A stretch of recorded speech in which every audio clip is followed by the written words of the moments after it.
Good evening, DBJ, or whoever else has access to this video. If you're wondering why I'm wearing this bear shirt, if it's just a coincidence, or if it's just because you're a huge bear fan, you hit the nail on the head there.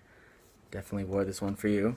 But now to get on to the assignment about the museum and how culture or environment affects a person's posture or postural movements. So the first thesis I want to start out with is one based on culture. And the statement is that culture clearly has an impact on a person's posture, and this can be a positive or a negative influence. So the museum exhibit that really struck me for this one was the one with the woman. She was either Asian or I think she was Asian, but she could have been Indian descent. And she was slouched over, sitting down on the floor, and there was cards laid out in front of her. And she, like I said, she was slouched over with her back forward, her trunk flexed, and her shoulders were quite rolled forward.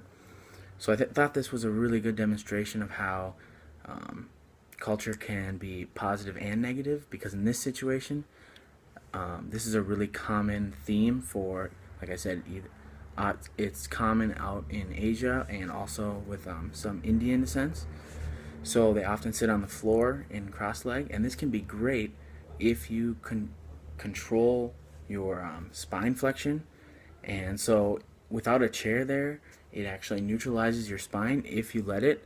But now if you go and have a bad habit and slouch forward or roll your shoulders forward, that can be a negative impact on posture. But if you do keep your back straight, shoulders back, it can actually strengthen your muscles or keep them more flexible because you're constantly stretching them.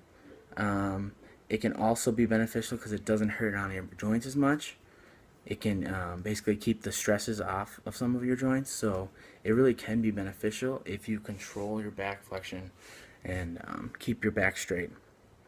But like I said, also, like in that situation, it can be detrimental. And now if I wanted to compare that culture to our culture now, basically where I live, or basically anything I've seen, we all sit in chairs with backs on them for the most part.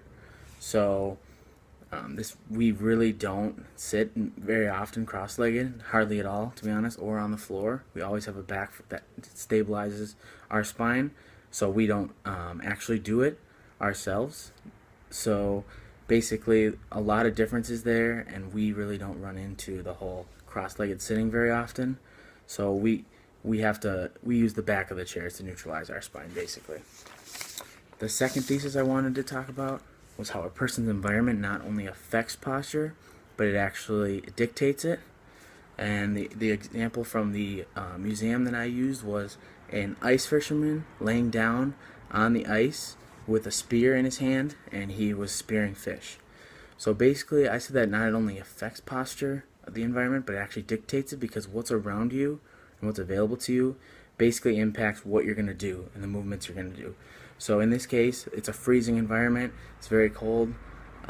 Food is a lot more scarce up where I assume it's like Alaska or Antarctica, something way north, or south, obviously. But much colder environment, and food would be much more scarce, so they're going to be doing that constantly. Whereas compared to my culture, even though I'm from Michigan and Wisconsin, we ice fish or stuff like that, but it's more for leisure or sport. So it doesn't quite have the impact of every day doing this for hours, laying down, shoulders up, like in a seal stretch kind of position, where you're really working your back or trunk extensors over and over again. So basically, if I had to reflect upon this assignment, I would say it really impacted how I will now view a museum. Basically, forever moving on. I definitely had been to Milwaukee Public Museum before, but this felt like a new experience due to how you viewed each exhibit, and you were looking at different things. I never looked at posture, I never looked how culture or the environment impacted it, but they obviously have very large impacts on posture and postural movements. So I'd have to say I probably will never see a museum the same way because of this assignment, but I really enjoyed it. And lastly, go Bears!